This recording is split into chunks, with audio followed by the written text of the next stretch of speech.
if you want, you know, sort of from a self-interested perspective as an employer, to have a smoothly operating, productive workplace, you know, the best from the few people that you do have employees, whether it be a paralegal, a secretary, and an associate, uh, you need to even be more attentive, right, to not, how should I say, brushing off issues as though they were simply about a personality conflict, um, or it's just some sort of like misunderstanding or cultural misunderstanding. I mean, all those things can be present, but inequality can also be present as well.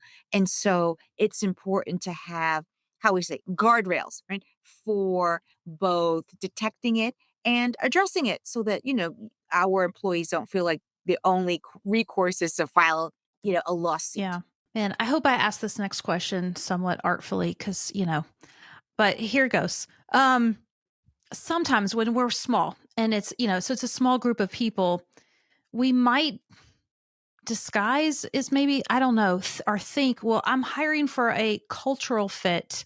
And especially, if we don't have a large team, it's very easy for the people that we bring on to appear like us and be similar to us because that's what we're naturally attracted to, maybe, or we don't even unconsciously, maybe we don't even realize that. And so I'm just kind of curious, how do we start talking about that? And maybe what should we change? What should we be thinking about differently or maybe more intentionally to make sure that we're not unknowingly just hiring a small team of people that are very similar?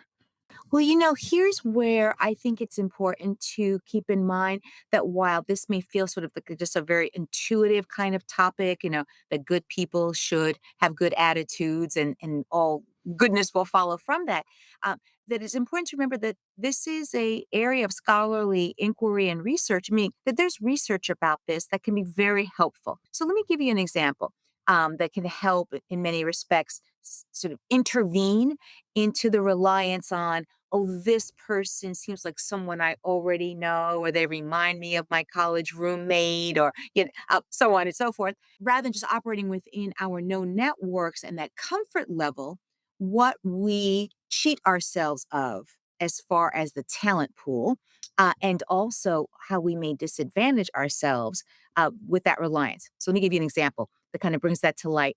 Um, in research of investment banks, a place that relies upon numbers. Right? Um, there was a researcher who got permission, right, to sit in on interviews and watch the hiring process and just sort of be like a little fly on the wall.